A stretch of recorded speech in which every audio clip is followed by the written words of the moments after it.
Think about your children, your generations. اور اپنے بارے میں سوچیں، ہم صحیح ہوں گے تو تب وہ صحیح ہوں گے. قرآن نے تربیت کے لیے کہیں بھی حکم دیا کہ دارالعلوم بھیجو، بچوں جماعت میں بھیجو، کوئی آیت دکھاتے، لیکن یہ حکم دیا ہے قوا انفسکم واہلکم نارا. صحیح کر رہا مولانا؟ کہیں مجھے دکھا دیں قرآن کا جاؤ دارالعلوم بھیجو اس کو، جاؤ تبلیغ میں لگا دو، جاؤ شیخ کے پاس بھیج دو. نہیں، پہلے تو جا شیخ کے پاس اپنی تربیت کرا، جب تیرا بچہ ہوگا تو خود بخود سیکھنا شروع ہو جائے گا. قوا انفسکم واہلکم نارا، اپنے آپ کو بچا، اپنے اہل کو تو نے بچانا ہے عذاب سے، جھوٹ سے تو نے بچانا ہے. کیوں کہ جب تو خیر ہو، قرآن یہی کہا اپنے آپ کو جب تو بچائے گا جھوٹ سے تو تیرا بچہ خود بخود بچے گا جھوٹ سے. تو پہلے تربیت اپنی کرنی ہے تو بچے پہ تربیت آ جاتی ہے. کیوں نا؟ یہ قرآن بتا رہا ہے، سب سے بڑا دارالعلوم بتا دیا اسے. جب ہم ٹرین کر دیا سب کچھ، پھر بھیج دیں ہم دارالعلوم میں بھیجیں، یہاں بھیجیں، پھر وہ ان لوگوں کو جا کے صحیح کرتا ہے، وہ بچوں کو صحیح کرتا ہے. میں صحیح بتا رہا ہوں، میں مثالیں دوں گا تو آپ حیران ہو جائیں گے. وہ عالم غصہ کرنے لگتے ہیں اس بچے پہ کہ تو ہمیں دین سکھانے آئے کہ جی میں تو دین سیکھا ہی ہے ضروری، تو کھانا تو ایسے کھاتے ہیں، آپ کیسے کھا رہے ہیں.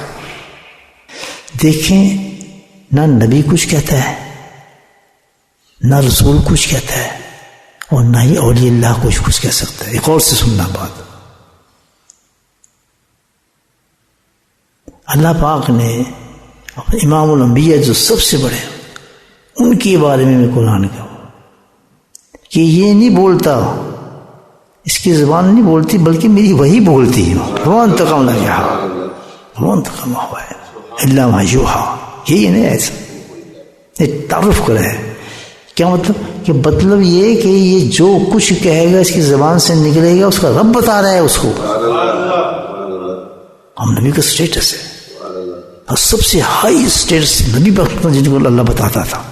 کسی کو کس نے نبی کو بتایا، کسی کو کسی، لیکن نبی ہر جو چلتا ہے انٹرکشن آف اللہ سبحانہ تعالیٰ سے.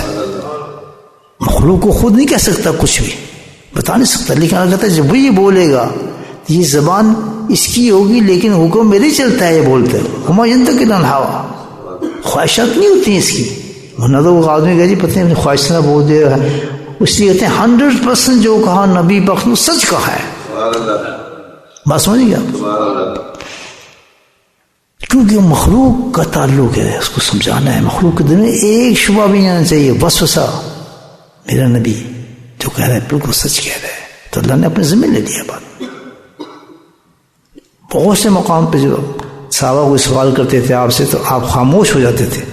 اور یا اللہ کا طریقہ ہے، نبی محمد کا طریقہ تھا کہ جبریل اتراتے تھے پیغام لے کر، یا اللہ ان کے سینے پہ اتار دیتا تھا، یا دیکھ لیتے تھے ان کی آنکھوں سے اپنی اس چیز کو. ایسی ہے نا، بیت المقدس نہیں دیکھا انہوں نے جب سوال کیا لوگوں نے. تو کوئی ایسی چیز ہے ہی نہیں کہ نبی پاس سے حاضر غازر، یہ چکر نہیں ہے، ہم نے بنایا ہے لوگوں نے. کیونکہ حاضر بھی تو اللہ نے کی ہے، غیر حاضر بھی تو اللہ نے کی ہے. ہمیں تو اللہ کی طاقت کو دیکھنا ہے. مسئلہ بتا رہا ہوں، یہ ہمارے نفس سے بکواس کرتے ہیں. ہم تعریف کریں گے تو ہم زیادہ تعریف، ہم بڑے عاشق ہیں. وہ یہ تعریف نہیں ہے، یہ تمہاری بیوقوفی ہے کہ تم اس ذات کے اوپر ایک کرٹیسائز کر رہے ہو جس کو تمہارا عقل سوچ بھی نہیں سکتی وہ کہاں گیا ہے. نہیں جی دیکھ سکتا، وہ دیکھ سکتا ہے، نہیں کچھ تمہارا تعلق اس چیز سے کیا ہے جبکہ ہر چیز سامنے موجود ہے. ہمارا تو بس ایمان یہ ہونا چاہیے کہ جو کچھ بھی نبی باقسم فرما رہے ہیں وہ کہاں سے آ رہا ہے. وما ذالک اللہ بعزیز. دیکھیں آیت آگے کہ اللہ تعالیٰ پہ کوئی چیز مشکل ہے ہی نہیں. بیت المقدس خانہ مشکل نہیں ہے، آسمان پہ لے جانا مشکل نہیں ہے، کہ وہ سب کچھ کیا کر رہا ہے؟ اللہ کر رہا ہے. ہم ان کو بندے کی حیثیت سے نہیں دیکھ رہے کیونکہ مخلوق سے تعلق ہے. بات سمجھ آ گئی؟ اس کو وہی کہا جاتا ہے، اور اس پہ فرشتے آتے ہیں. سب سے اعلیٰ مقام جو ہے نبی پاک کے ہے. جبریل سمجھو سید المرسلین تھے، ان کی ڈیوٹی لگی تھی نبی پاک کے ساتھ. ایسے ہی ہے نا بھائی. اب نبی کا کام تو چلا گیا، تبلیغ ہوگی، لیکن تبلیغ تو چلنی ہے قیامت تک، نہیں چلنی. تو اللہ نے نبیوں کی جگہ ان کی نائب بنائے. جو وہ نا مشائخ کرام عبد القادر جیلانی، خواجہ معین الدین چشتی، یہ کون لوگ ہیں؟ یہ سلیکشن آف رب ہیں، کیونکہ انہوں نے مخلوق کے لیے کام کیا، نہ کوئی جائیدادیں بنائی ہیں. ہمیشہ جو مخلوق کے کام کرے گا اس کی کوئی جائیداد نہیں ہوتی. بولے سبحان اللہ. اس کو کوئی جائیداد نہیں ہوتی، نہ اس کی جائیداد کی فکر ہوتی، نہ وہ مکان بنا رہا ہوتا ہے، نہ دکانیں بنا رہا ہوتا ہے، نہ بزنس بڑھا رہا ہوتا ہے. اسے پتہ ہے میں تو جا رہا ہوں، میں نے کیا کرنا ہے یار، بس یہ سارا وقت مخلوق پہ کیوں نہ لگاؤں. بس سمجھ آ رہی ہے آپ؟ جو اللہ والا ہو اس کے بعد جائیداد نہیں ہوگی. یہ یاد رکھنا، مشکل سے رہنے کے لیے ایک مکان ہو، باقی اس کے پاس دکانیں، مکان، بلڈنگیں، شیلٹنگیں، یہ ہو ہی گئی نہیں اس کے پاس. جب ان کو فقیر ہو تو اب انہوں نے وہی کام کرنا جو نبی نے کرنا ہے. اس کو کہتے ہیں نبیوں والا کام. یہ جس نے فرمایا کہ جہاں تمہاری ڈیوٹی لگ رہی ہے یہ اب تم نبیوں والا کام کرو گے، تم تبلیغ کرو گے. تو نبیوں والا کام کرے گے تو نبی والے حالات بھی ہوں گے، پھر جیلیں بھی آئیں گی، ٹھڈے بھی پڑیں گے، لوگ مسجدوں سے نکالیں گے، گالیاں دیں گے، پتھر ماریں گے، اپنے آپ کو نکال دیں گے، اپنے آپ کے لو آدمی.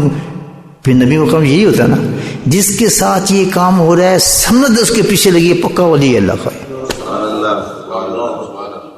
اور جو گدی بیٹھے ہیں لوگ ٹانگ دبا رہے ہیں، کھا رہے ہیں، تکلیف کوئی نہیں، نہ کوئی پولیس آ رہی ہے، نہ پوچھنے آ رہا ہے، مزے کر رہا ہے، جلوس نکالے جا رہا ہے، جو چاہے کر رہا ہے. کام جو کرنا ہے نبیوں والا تو نبی کے پاس تو آتے تھے، وہی بتاتے تھے. وہی قرآن کہہ رہا ہے کہ اپنی زبان سے بولتے نہیں ہیں، کام اس نے وہی کرنا ہے. تو اس کے پاس کیا ہوگا جس پوائنٹ میں آپ کو لے کے آ رہا ہوں؟ وہاں کیا ہوگا کہ وہاں وہی آتی تھی، اللہ کی طرف سے فرشتے آتے تھے.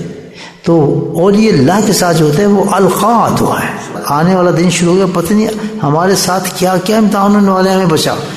اور کرم یہ ہمارے پہ حضرت صاحب کے صدقے سے کہ ہم صبح اپنی سٹارٹ اس سے کرتے ہیں، ہم محفوظ ہوتے ہیں. یا قاضی الحاجات، دافع البلیات، یہ دعائیں ہیں جو ہمارے پروٹیکشن ہیں. تو اللہ والوں کے پاس جو ہوتا ہے وہی نہیں آتی، فرشتے نہیں آتے، ٹیٹی نہیں آتا. وہ کون ہوتا ہے؟ القا ہوتا ہے، ان کی بات ہے، سمجھے؟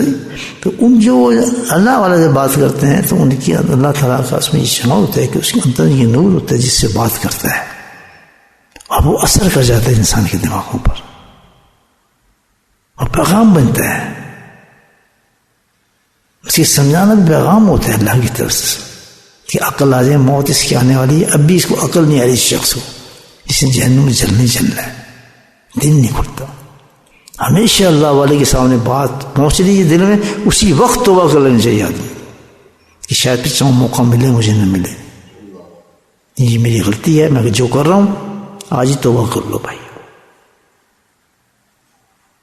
میں یہاں مرتے دیکھے، ایک قدم باہر تھا ایک اندر تھا، مسجد میں مرا پڑا ہے آدمی. میں خود دیکھے، زور پڑھ کے نکل رہا ہوں، وہ زور پڑھنے آ رہا تھا، لوگ چاروں پر کھڑے ہیں، یہ کیا ہوا اس کو؟ کہتے جی اندر آ رہا تھا مر گیا. اور بیوی تم سے کیا میں بس نماز پڑھ کے فوراً آیا، آج وہاں جا کے ہم کھانا کھائیں گے، بچے تیار بیٹھے، وہ یہاں مرا پڑا ہے دروازے کے اوپر. نماز میں مرتے دیکھے جن کے سناروں کی دعا میں، پتہ نہیں کیا نام تھا ان کا، تو یہ بس کون سا نماز تھا لمبا سا، مسجد میں مرا پڑا. ڈاکٹر صابر کو میں نے دیکھا، وہ مسجد سے مرا تھا، گرا، پاؤں پہ چوٹ لگی اس کی ڈاکٹر صابر. میں بہت سے لوگ دیکھے. تو یہ تو کوئی بھروسہ نہیں. ابھی دعا مانگ کی کیوں نہ جائے اللہ تعالیٰ سے تاکہ اللہ تعالیٰ ہماری حفاظت فرما جائے. اب سمجھ آئیے قادیہ سے مطلب ان کلموں سے پہلے اٹھ کے چلے جاتے ہیں بغیر ضرورت کے لوگ. وہ بیوقوف خزانہ تو یہاں آخر تک لوٹ رہا ہے.